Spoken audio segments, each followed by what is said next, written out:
The fluorescent lights of the emergency room buzzed overhead as Rachel wiped down the nurse's station for what felt like the 100th time that night. Her feet ached in her worn sneakers, and she could feel the exhaustion settling deep into her bones. 12 hours. She'd been on her feet for 12 straight hours, and all she wanted was to go home, collapse on her couch, and sleep for a week.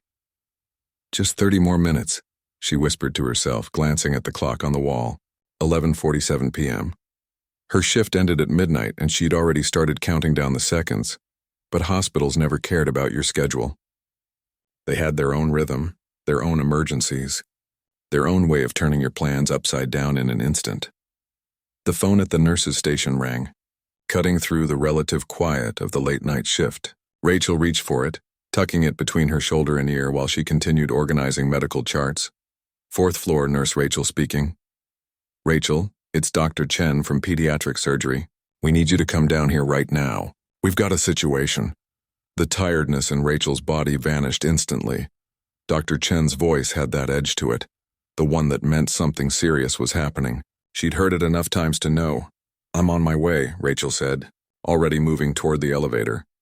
When she reached the surgical wing, she found Dr. Chen standing outside the operating room with two other doctors, their faces tight with concern. A young girl was being prepped for emergency surgery, and from the tension in the air, Rachel knew it wasn't going well. What's going on? Rachel asked. Dr. Chen turned to her, and Rachel could see the worry in his eyes. 8-year-old girl, internal bleeding from a car accident. We need to operate immediately, but there's a problem. She has AB negative blood type, and our blood bank is almost empty. We've got maybe 1 unit left, and that's not going to be enough for a surgery like this. Rachel felt her stomach drop. AB negative was one of the rarest blood types. Less than 1% of people had it. Have you called other hospitals? Rachel asked. Already did. Everyone's running low. There was a major accident on the highway earlier today, and multiple hospitals have been dealing with trauma cases. We're trying to get emergency supplies flown in, but that's going to take at least 2 hours. This little girl doesn't have 2 hours. Rachel stood there for a moment, her mind racing. Then something clicked. A memory from her orientation when she first started at the hospital, when they'd done mandatory blood typing for all staff members. She'd been surprised to learn she had AB negative blood. The nurse had told her she was part of a very small club. I have AB negative, Rachel said quietly. Dr. Chen's head snapped toward her. What?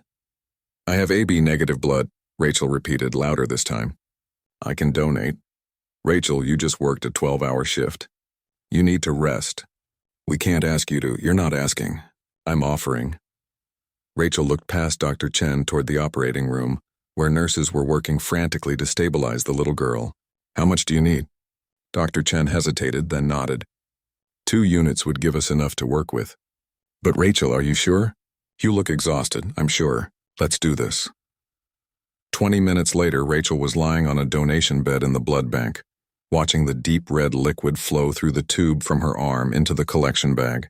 The nurse monitoring her donation kept checking her blood pressure, concern written across her face. Your pressure's dropping a bit, the nurse said. How are you feeling? I'm fine, Rachel lied. Truth was, her head was starting to feel light and the room seemed a little too bright. But she kept her eyes focused on the bag, watching it fill. That was 2 units of blood that could save a little girl's life. Her discomfort didn't matter. Through the window of the blood bank, Rachel could see into the waiting area. That's when she noticed him. A man in an expensive-looking suit, though it was wrinkled and his tie was loose. He was pacing back and forth like a caged animal, running his hands through his hair every few seconds. His face was pale, almost gray, and even from a distance, Rachel could see his hands shaking. Who's that? Rachel asked the nurse. The nurse glanced through the window. That's the father. The little girl who needs the surgery, that's his daughter. Poor man's been like that since they brought her in. Won't sit down, won't eat, won't drink anything. Just pacing and waiting. Rachel's heart clenched. She'd seen a lot of worried parents in her 3 years as a nurse, but something about this man's desperation hit different. Maybe it was the way he kept looking toward the surgical wing, like he could will his daughter to be okay through sheer determination. Or maybe it was the lost look in his eyes, like he was watching his whole world fall apart and couldn't do anything to stop it. The donation took about 45 minutes. When it was done, Rachel sat up slowly, fighting against the wave of dizziness that washed over her. The nurse made her drink apple juice and eat cookies, The standard post-donation routine. You should go home and rest, the nurse told her. Seriously, Rachel? You need to recover. I will. I just want to check on something first. Rachel knew she should listen. She knew she should go home. But she couldn't leave without knowing if the little girl was going to be okay. She made her way to the surgical board, the one that showed which operating rooms were in use and what procedures were happening. Her eyes found the right room. Emergency surgery. Patient Sophie Bennett. Status in progress, Sophie. The little girl's name was Sophie. Rachel stood there, staring at the board, willing the status to change to completed or stable. She didn't know how long she stood there. Could have been 5 minutes, could have been 20.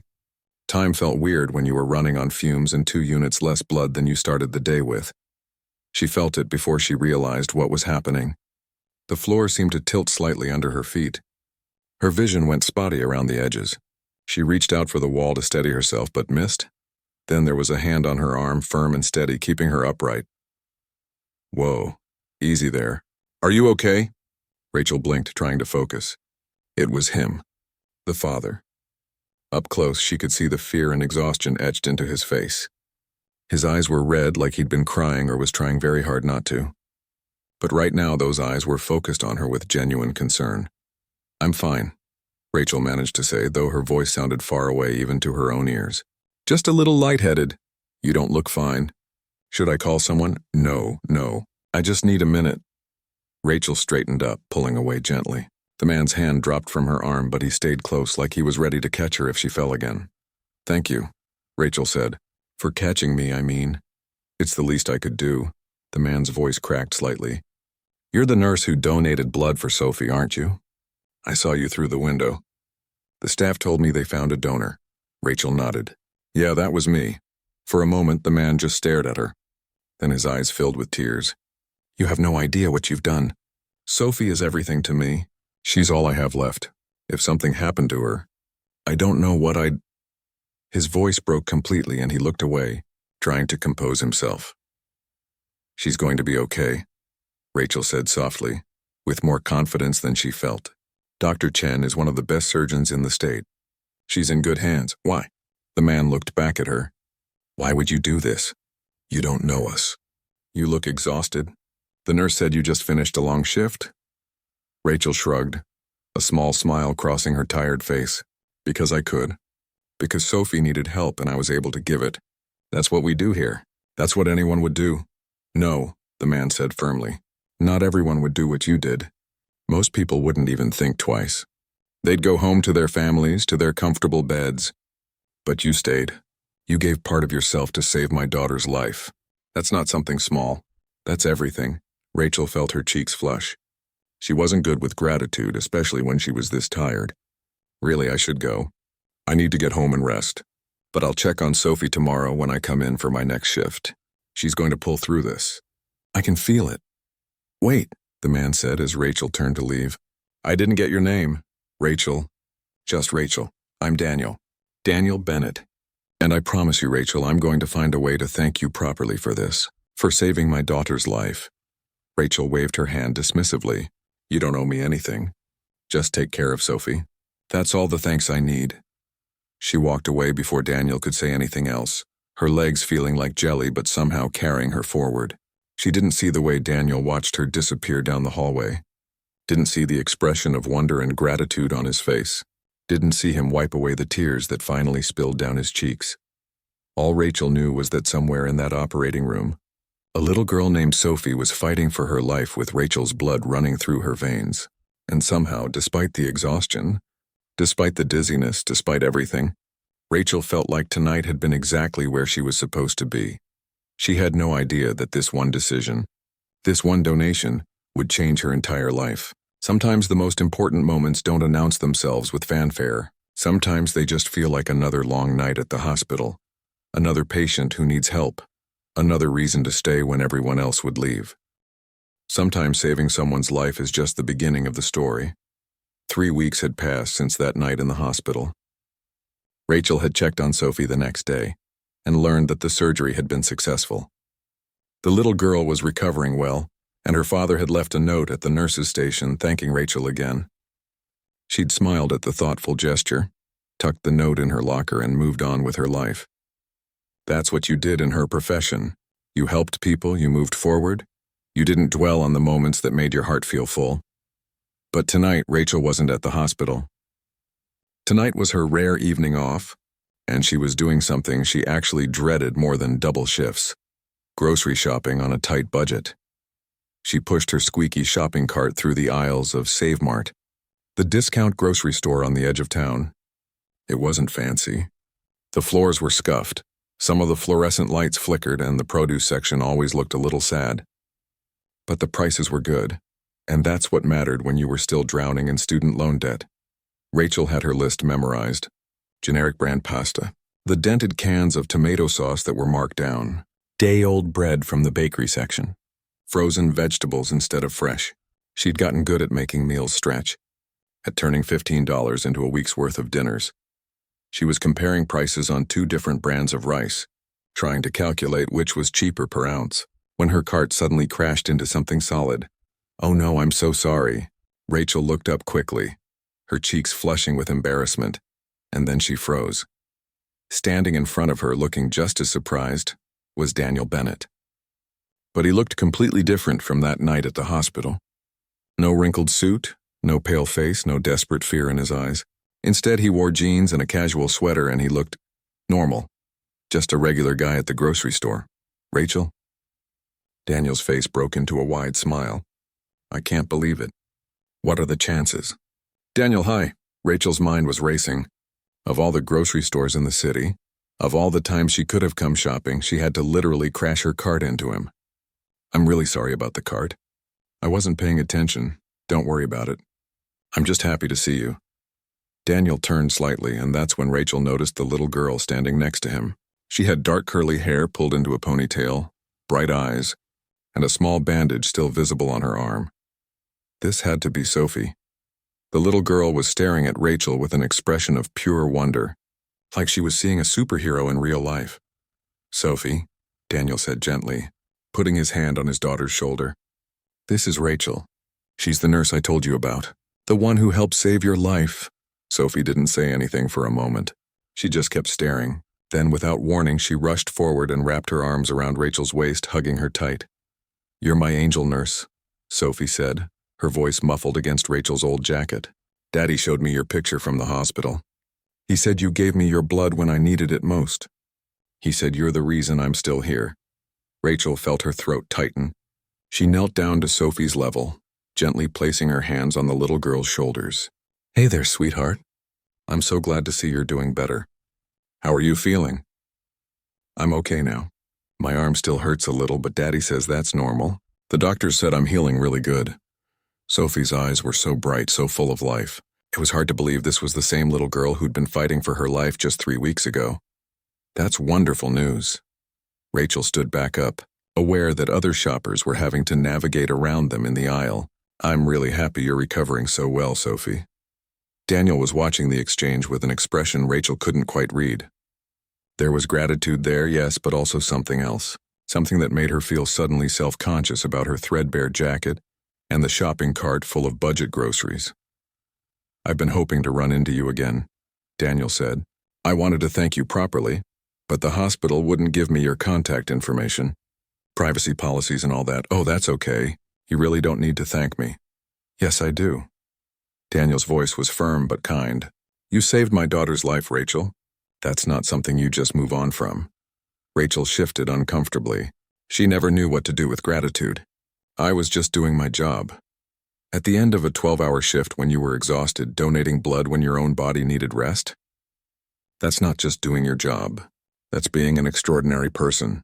Sophie tugged on her father's sleeve. "Daddy, can we invite her to dinner, please? I want to say thank you properly like you taught me." Daniel looked at Rachel. "Actually, that's a great idea. Would you let us take you to dinner? There's this amazing restaurant downtown, Le Bernardin. Best food in the city. My treat, obviously." Rachel glanced down at her cart full of discount groceries, then at Daniel and Sophie in their nice clothes, and felt that familiar feeling of not quite fitting in. Le Bernardin. She'd heard of that place. It was the kind of restaurant where you needed a reservation weeks in advance and where a single meal probably cost more than her entire grocery budget for the month. That's really kind of you, Rachel said carefully. But I don't think I'm really a fancy restaurant kind of person. I'd probably use the wrong fork or something. Sophie giggled. I always use the wrong fork. Daddy doesn't care. Please. Sophie's eyes were so hopeful. I really want to thank you. You're the reason I got to go back to school and see my friends again. The reason I get to have birthday parties and play soccer and do all the stuff I love. Rachel felt her resolve wavering. How could you say no to a face like that? But Le Bernardin? She'd feel so out of place. What if we did something more casual? Rachel suggested. There's a diner not far from here. Betty's Cafe. They make really good pancakes and they have this apple pie that's to die for. Would that work? Daniel looked surprised, but then he smiled. You know what? That sounds perfect. When are you free? I have the day off tomorrow, actually. Tomorrow it is then. How about noon? Noon works for me. They exchanged phone numbers, and as Rachel pushed her cart away, she could hear Sophie chattering excitedly to her father about meeting the angel nurse again. Rachel couldn't help but smile, even as her practical side was screaming at her that this was probably a bad idea. The next day, Rachel arrived at Betty's Cafe 15 minutes early. She'd changed outfits 3 times that morning, finally settling on jeans and a simple blue sweater. Nothing fancy, but clean and presentable. She didn't want Daniel and Sophie to think she'd dressed up specially for them, even though she kind of had. Daniel and Sophie arrived right at noon. Sophie ran to Rachel immediately, giving her another one of those enthusiastic hugs. They settled into a booth by the window, and Sophie insisted on sitting next to Rachel instead of across from her. I like your sweater, Sophie said. Blue is my favorite color. Mine too, Rachel said. And Sophie's face lit up like they'd just discovered they were members of the same secret club. They ordered food, and as they waited, the conversation flowed more easily than Rachel had expected. Sophie told her all about school, about her best friend Amy, about how she was learning to play the piano but wasn't very good at it yet. Practice makes perfect, Rachel said. I'm sure you'll get better. That's what Daddy says too. But sometimes my fingers don't want to do what my brain tells them to do, you know? Rachel laughed. I know exactly what you mean. Daniel had been mostly quiet, letting his daughter dominate the conversation. But Rachel noticed he was watching her with that same expression from the grocery store, like he was trying to figure something out. Your dad mentioned you went back to school, Rachel said to Sophie. What grade are you in? 3rd grade. I missed 2 weeks because of the accident, but my teacher, Mrs. Henderson, gave me all my homework so I didn't fall behind. Sophie took a sip of her chocolate milk. She was really nice about it. Everyone was nice about it, actually. My whole class made me get well cards, and that's wonderful. It sounds like you have great friends. Sophie nodded enthusiastically. Then her expression grew more serious. Rachel, can I ask you something? Of course. Why did you help me? Daddy says most people wouldn't have stayed after working so long. Why did you? Rachel was quiet for a moment, considering her answer. She could feel Daniel watching her, waiting to hear what she'd say. Do you know why I became a nurse, Sophie? Sophie shook her head. When I was about your age, my dad got really sick. Cancer. The doctors and nurses at the hospital tried everything they could to help him. But sometimes, even when people try their hardest, things don't work out the way we hope. My dad died when I was 9. Sophie's eyes went wide. I'm sorry. Thank you, sweetie. It was a long time ago. But I still remember how those nurses took care of my dad, how they were kind to him, how they held my mom's hand when she cried, how they always had time to explain things to me even though I was just a kid. They made the worst time of my life a little bit easier to bear. Rachel paused, gathering her thoughts. I became a nurse because I wanted to be that person for other families. I wanted to help people the way those nurses helped us.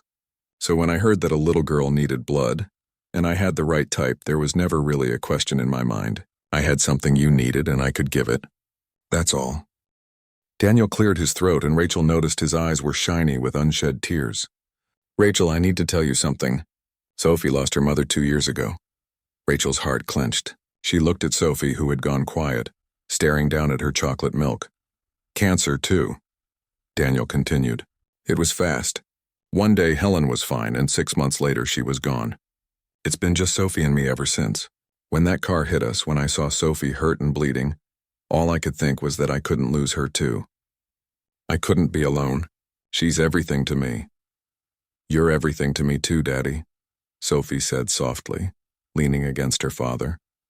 The food arrived then, breaking the heavy moment. But as they ate, Rachel felt something shift. This wasn't just a thank you lunch anymore. It was three people who understood loss, who understood how fragile life could be, sharing a meal and finding comfort in each other's company. "You know what I think?" Sophie said suddenly, a French fry halfway to her mouth. "I think you were meant to be at the hospital that night. Like it was fate or destiny or whatever you want to call it.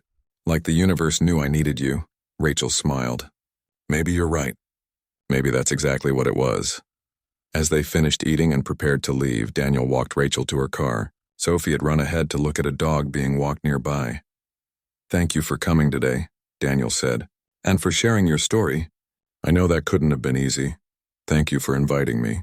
I had a really nice time." "Rachel, would it be okay if we stayed in touch? Sophie really connected with you, and honestly, so did I.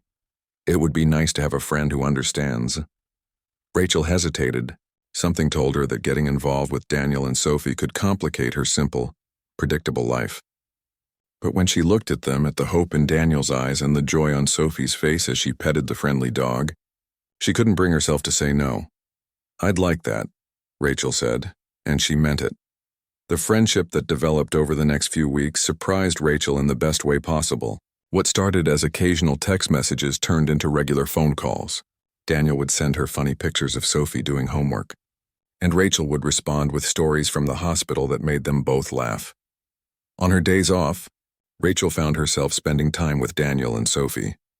They'd meet at the park where Sophie liked to play, or grab ice cream at the shop near Rachel's apartment, or sometimes just walk around the neighborhood while Sophie rode her bike ahead of them. It was easy, comfortable, like puzzle pieces that somehow fit together despite being from completely different boxes. One Saturday afternoon, Rachel was at the park with them when Sophie ran up out of breath and excited. "Rachel, will you push me on the swings? Daddy pushes too high and it makes my stomach feel funny." Rachel laughed. "Of course I will. Come on."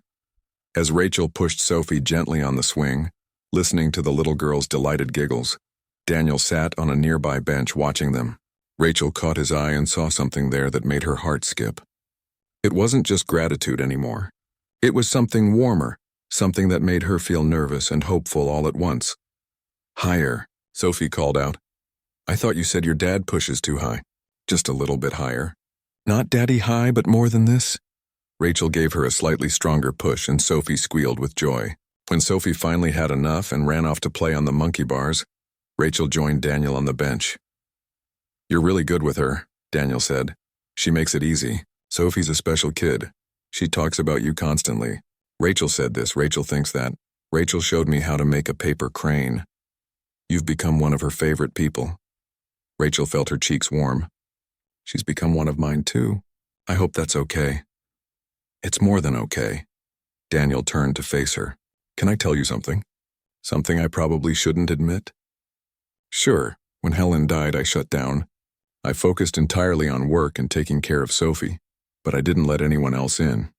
I had business associates, sure, and Sophie had playdates with school friends, but real connections? Real friendships? I'd convinced myself I didn't need them, that Sophie and I were fine on our own." He paused, watching his daughter climb across the monkey bars with determination. "But these past few weeks, spending time with you, I've realized how lonely I've been, how isolated I made myself. You've reminded me that it's okay to let people in, that it's good for Sophie to see me having friends, being happy. So thank you for that too." Rachel didn't know what to say. She'd been thinking similar things, about how her life had been nothing but work and struggling to pay bills, how she'd forgotten what it felt like to just enjoy someone's company without worrying about the cost. "I've been lonely too," Rachel admitted quietly. "I didn't realize how much until I met you and Sophie." They sat in comfortable silence for a moment, watching Sophie play. Then Daniel's phone buzzed. He glanced at it and sighed. "Work?" Rachel asked. "Always is." "Hold on, let me just check this." Daniel read the message, typed a quick response, then put the phone away. "Sorry about that. What do you do for work anyway? You've never really said." Rachel had been curious about this. Daniel clearly had money. Not just comfortable money, but serious money.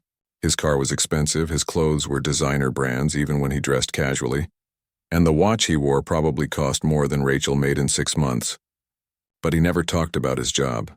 never complained about work stress the way most people did. "I run a tech company," Daniel said, and Rachel noticed he seemed uncomfortable. "It's boring stuff, really. Business meetings and financial reports and all that corporate nonsense."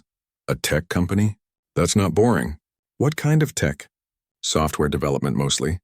We create programs for other businesses." Like I said, pretty boring. Something in his tone told Rachel he was downplaying it, but she didn't push. If Daniel wanted to talk about his work, he would. Sophie came running back, her face flushed from playing. "Daddy, I'm thirsty. There's water in the car. Want to walk back with me? Can Rachel come too?" "If she wants to." "I should probably head home soon," Rachel said, checking her phone. "I have an early shift tomorrow." "No," Sophie groaned. "Stay longer, please." "I wish I could, sweetie, but I really do need to get some sleep." "Hospital work is tough when you're tired." Sophie's face fell and Rachel felt guilty. The truth was she could stay a bit longer. But lately, she'd been feeling something growing between her and Daniel, something that scared her a little. She needed to step back, remind herself that they were just friends, that she shouldn't read too much into the way he looked at her, or the warmth she felt when they talked. "How about this?" Daniel said. "Next week is Sophie's birthday. We're having a small party, just a few of her school friends and some family. Would you come? Sophie would love to have you there." Sophie's face lit up immediately. "Yes, please come, Rachel. It's going to be so fun. We're having cake and games, and Daddy said I can have a piñata." Rachel looked at Sophie's hopeful face and knew she couldn't say no. "Okay, I'll be there." "When is it?" "Next Saturday at 2. I'll text you the address." "It's at our house," Sophie added. "You haven't seen our house yet. It's really big. Sometimes I get lost in it." Rachel smiled. "I'm sure it's lovely." The week passed quickly. Rachel worked her usual shifts, and in between, she tried to figure out what gift to get for Sophie. She couldn't afford anything expensive, but she wanted it to be special, meaningful. She spent her lunch breaks at the craft store looking at supplies. Finally, she had an idea. She bought a blank journal with a purple cover, Sophie's second favorite color after blue, some colored pencils, and nice paper. Then she spent her evenings after work creating something she hoped Sophie would treasure. Rachel drew illustrations on every other page of the journal. Little pictures of brave girls throughout history. Scientists, astronauts, activists, adventurers. Under each picture, she wrote a short story about the woman's accomplishments, keeping the language simple enough for an 8-year-old to understand but meaningful enough to inspire.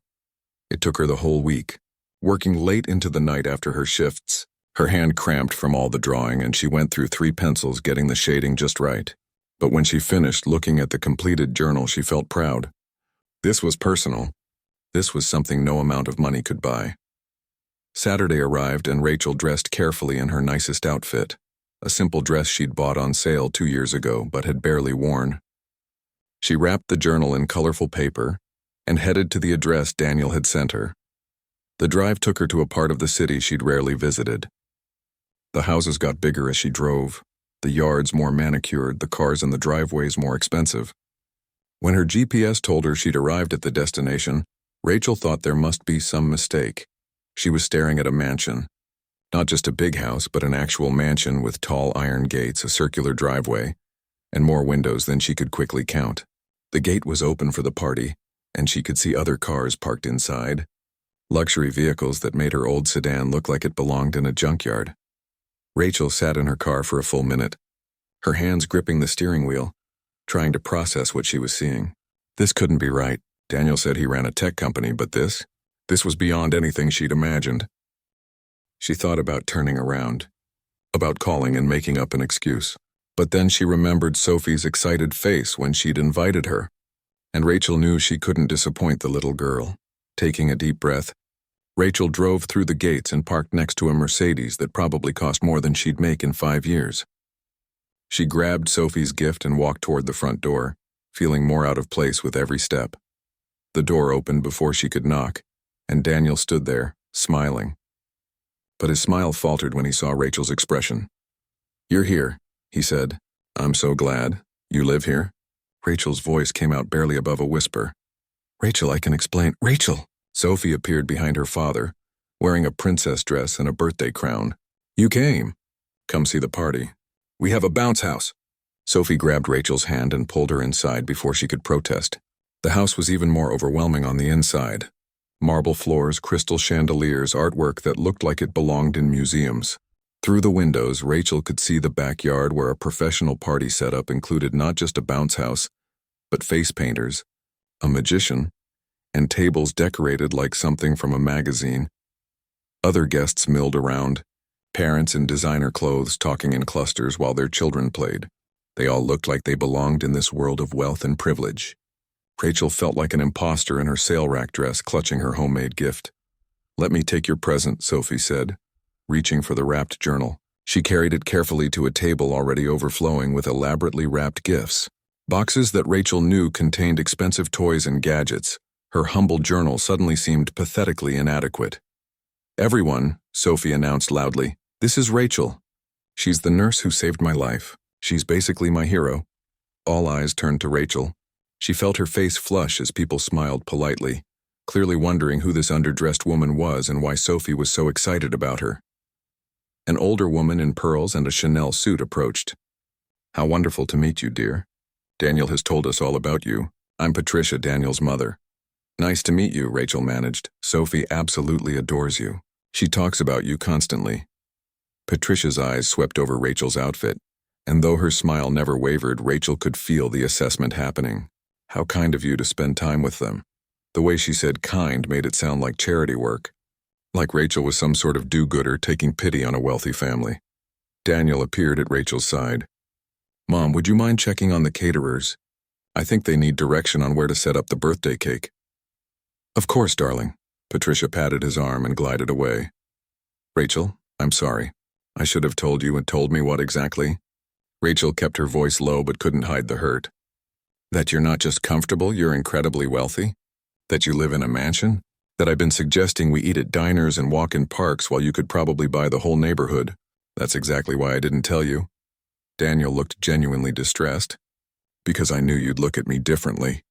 Everyone does when they find out about the money. They start treating me like I'm not a real person, just a bank account or a business opportunity or a status symbol to be seen with." "So you lied?" "I didn't lie. I just didn't correct your assumptions.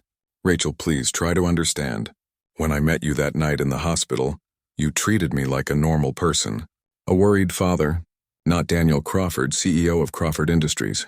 Just Daniel. Do you know how rare that is? How valuable?" Rachel's head was spinning. Crawford Industries. She'd heard of it. Who hadn't?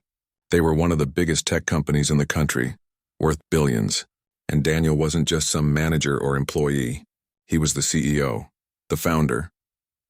"I need some air," Rachel said. She turned and walked quickly toward the door, ignoring Sophie calling her name, ignoring Daniel following behind her. She made it to the front steps before Daniel caught up. Rachel stood on the front steps of the mansion trying to catch her breath. Behind her, she could hear the sounds of the party continuing, children laughing, music playing. It all felt surreal, like she'd stepped into someone else's life by mistake. "Rachel, please wait." Daniel's voice was soft, almost pleading. She turned to face him. "Why didn't you tell me? All those times we talked, all those hours we spent together. And you never once mentioned that you were one of the richest men in the country? Because it doesn't matter. Not to who I am as a person." "It doesn't matter?" Rachel let out a bitter laugh. "Daniel, I've been taking you to cheap diners and suggesting we walk in parks because that's what I can afford. Meanwhile, you probably spend more on a single business lunch than I make in a week. Do you have any idea how foolish I feel right now?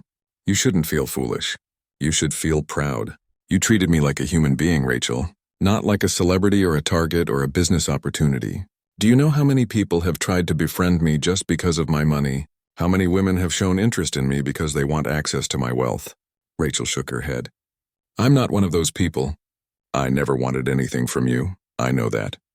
That's exactly my point. That's why I didn't want to tell you. I was afraid it would change everything between us." Daniel took a step closer. "And looking at your face right now, I was right to be afraid." "It has changed everything." Rachel wanted to argue, but she couldn't. He was right. Everything felt different now. The easy friendship they'd built suddenly seemed like it was based on a lie.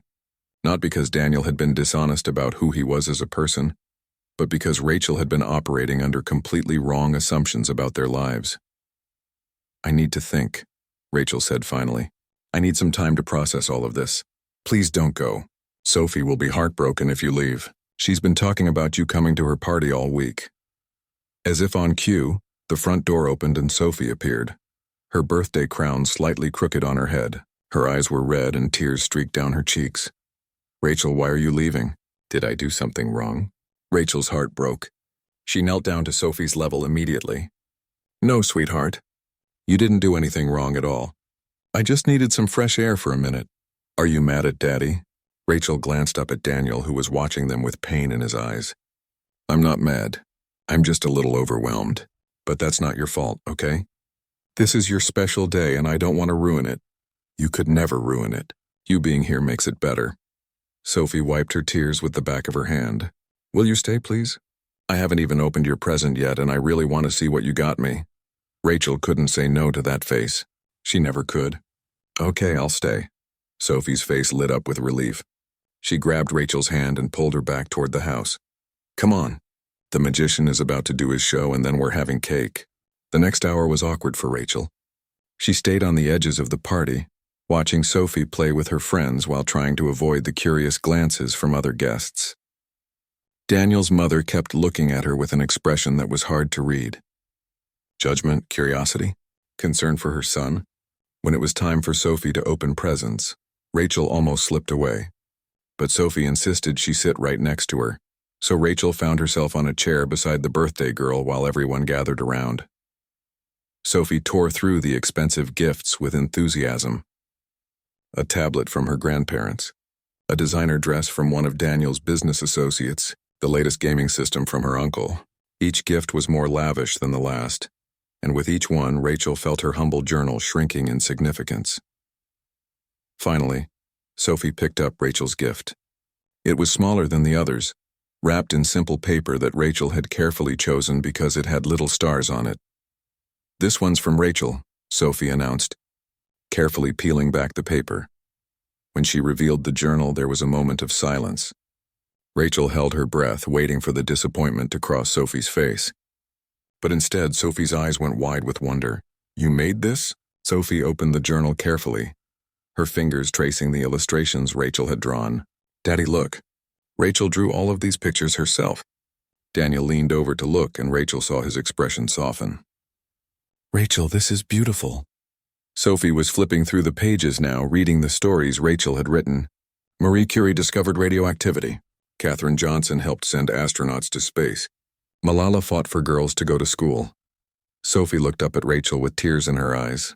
"These are all brave women. Like you too," Rachel said softly. "You were so brave after your accident, Sophie. I wanted you to know that brave women have been changing the world for a long time, and you can too." Sophie set down all her other expensive gifts and clutched the journal to her chest. "This is my favorite present. I'm going to read every story tonight before bed." One of the other mothers, a woman in an expensive pantsuit, leaned over. "How creative. Homemade gifts are so thoughtful." Her tone suggested she didn't mean it as a compliment, but Sophie didn't notice. She threw her arms around Rachel's neck. "Thank you, thank you, thank you. This is the best gift ever." After the cake was served and the party started winding down, Daniel found Rachel standing alone by the windows, watching the sunset over the massive backyard. "Thank you for staying," he said quietly. "I stayed for Sophie, I know, and I'm grateful." Daniel was quiet for a moment. "That journal you made her, that took time, didn't it? Hours of work, a few nights after my shifts."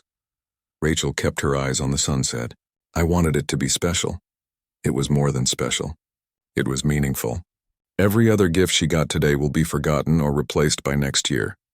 But that journal, that's something she'll keep forever." Daniel moved to stand beside her. "You see value in things that don't have price tags. That's rare, Rachel. That's beautiful. Don't do that." "Do what?" "Try to make this about me being noble or special. I made her a journal because I couldn't afford an expensive toy. Let's not pretend it was some grand gesture. Why are you so determined to diminish yourself?" Daniel's voice had an edge to it now. "You gave my daughter your blood when you were exhausted. You spent hours creating something meaningful for her birthday. You treat her with genuine kindness and love, not because you want something from me, but because that's who you are. Why can't you see how incredible that is?" Rachel finally turned to look at him. Because I feel like I've been playing in a game where I didn't know the rules. You knew everything about me. You knew I was struggling financially, that I work double shifts to pay my bills, that I shop at discount stores and count every dollar. But I knew nothing about you. Not really. And that imbalance, Daniel, that makes me feel like I was never really your friend. I was just some charity project that made you feel good about yourself. The words hung between them, harsh and honest. Daniel's face went pale. Is that really what you think? That this was charity? What else am I supposed to think? How about that I was a lonely widower who met someone genuine and kind, and I didn't want to lose that connection by introducing money into the equation? How about that I was scared you'd see me differently if you knew? Because that's the truth, Rachel. I was protecting what we had, not patronizing you. You were protecting yourself, Rachel corrected. You didn't trust me enough to be honest. You're right, Daniel's shoulders slumped. You're absolutely right. I was protecting myself. I've been hurt before by people who only wanted me for my money. I've had relationships fall apart because people couldn't see past the wealth to the person underneath. And when I met you, when you treated me like just another worried father, it felt like a gift. I didn't want to risk losing that. Rachel felt her anger starting to soften, but she fought against it. She couldn't let her feelings for Daniel cloud her judgment about this. I'm not those other people, she said. I deserved to know the truth. You did. And I'm sorry. I'm truly sorry, Rachel. Daniel ran his hand through his hair, a gesture of frustration she'd seen before. I don't know how to fix this. I don't know how to prove to you that my feelings for you, our friendship, it was never about charity or pity or any of that. It was real. It is real. Feelings for me. Rachel's heart skipped. What are you talking about? Daniel looked at her, and in his eyes, Rachel saw something she'd been trying not to acknowledge in herself. Something that had been growing over the past few weeks. Something that scared her because she knew it could complicate everything. I have feelings for you, Rachel. More than friendship. I've been falling for you since that day in the grocery store when you suggested Betty's Cafe instead of some fancy restaurant. When you knelt down to talk to my daughter like she was the most important person in the world. When you showed up today with a handmade gift that meant more than anything money could buy. Rachel's mind was racing. Part of her wanted to run, to get out of this situation before it got even more complicated. But another part of her, the part she'd been trying to ignore, wanted to stay, wanted to explore what this feeling between them could become. This is too much, Rachel said. I came here thinking we were friends, found out you're a billionaire, and now you're telling me you have romantic feelings for me? Daniel, I can't process all of this at once. I know I'm handling this badly. Story of my life lately. Daniel gave a weak smile. But I needed you to know the truth, all of it. No more secrets, no more hiding things. You deserve that. Before Rachel could respond, Sophie came running up. Rachel, Daddy! Come quick. The piñata is ready. Sophie grabbed both their hands and pulled them toward the backyard where the other children were gathering. Rachel let herself be led, grateful for the interruption, for the chance to not have to respond to Daniel's confession right away. As she watched Sophie take her turn at the piñata, blindfolded and swinging with determination, Rachel's mind kept replaying Daniel's words. He had feelings for her. Real feelings. And if she was honest with herself, she had feelings for him too. Feelings she'd been afraid to acknowledge because she'd thought they were just from different worlds. But now she knew just how different their worlds really were. And she had no idea if love could possibly bridge that gap. The party ended as the sun dipped below the horizon. Parents collected their children, thanking Daniel for hosting such a wonderful event. Sophie, exhausted but happy, had fallen asleep on the couch inside, still clutching Rachel's journal. Rachel knew she should leave, should go home and think about everything that had happened. But when Daniel asked if she'd stay for a few more minutes just to talk, she found herself nodding. They sat on the patio as the evening turned to night, the house quiet behind them. What happens now? Daniel asked. Rachel looked at him, at this man who was somehow both exactly who she'd thought he was and completely different at the same time. I don't know, she admitted. I need time, Daniel. Time to figure out if I can trust you again. Time to understand what all of this means. I'll give you all the time you need. Just please don't disappear from our lives, from Sophie's life. She loves you, Rachel. And so do I. There it was again. Those 3 words that changed everything. Rachel stood up. I should go. Daniel walked her to her car, and as she drove away from the mansion, from the party, From the confession that still echoed in her ears, Rachel realized that her simple life had just become incredibly complicated, and she had no idea what she was going to do about it. 5 days passed, and Rachel hadn't called, hadn't texted, hadn't reached out at all. She went to work, came home, and spent her evenings staring at her phone, reading and rereading the messages Daniel had sent. Nothing pushy, nothing demanding, just simple updates about Sophie, a funny story about something that happened at work, a photo of Sophie reading the journal Rachel had made her. Each message ended the same way. No pressure, just wanted you to know we're thinking of you. Rachel wanted to respond. Her fingers hovered over the keyboard countless times. But every time she tried to type something, her mind filled with doubts. How could this possibly work? She was a nurse living paycheck to paycheck. He was a billionaire CEO who lived in a mansion. They weren't just from different worlds. They were from different universes. On the 6th day, Rachel was finishing her shift when one of the other nurses, Linda, sat down beside her at the station. "You've been moping around here all week," Linda said. "Want to talk about it?" Rachel and Linda had worked together for 2 years. She was one of the few people at the hospital Rachel considered a real friend. "It's complicated," Rachel said. "The best stories always are." Linda leaned back in her chair. "Try me," so Rachel told her everything. About meeting Daniel that night, about the blood donation, about their friendship, about Sophie, about the birthday party and the revelation and the confession. She left out Daniel's name and the specifics about his wealth, but she told Linda enough. When she finished, Linda was quiet for a moment. Then she said, "Let me ask you something. When you were with him, before you knew about the money, were you happy?" "Yes." "Did he treat you well?" "Treat his daughter well?" "Of course. He's an amazing father, and he was always kind and respectful to me. And now that you know he has money, has he actually changed? Or has your perception of him changed?" Rachel opened her mouth to respond, then closed it. That was the question, wasn't it? Daniel hadn't changed. He was still the same person, the same worried father, the same kind man who listened when she talked and laughed at her jokes and looked at her like she mattered. "My perception changed," Rachel admitted quietly. "Then maybe the question isn't whether you can trust him. Maybe it's whether you can trust yourself to not let his money define the relationship." Linda's words stayed with Rachel long after her shift ended. As she drove home, she kept thinking about all the moments she'd shared with Daniel and Sophie. The laughter at the diner, the conversations in the park, the way Sophie's face lit up when she saw Rachel, the way Daniel looked at her like she was something precious. None of that had been about money. None of that had been fake. When Rachel got home, she found an envelope that had been slipped under her door. Her name was written on it in handwriting she recognized as Daniel's. Inside was a letter. "Dear Rachel," it began. "I've been thinking about what you said at the party, about how you felt like you were playing a game without knowing the rules. You were right. I kept something important from you, and that wasn't fair. So I want to tell you some things. Some truths that I should have shared from the beginning. My wife Helen died 2 years ago. We built Crawford Industries together, from nothing to what it is today.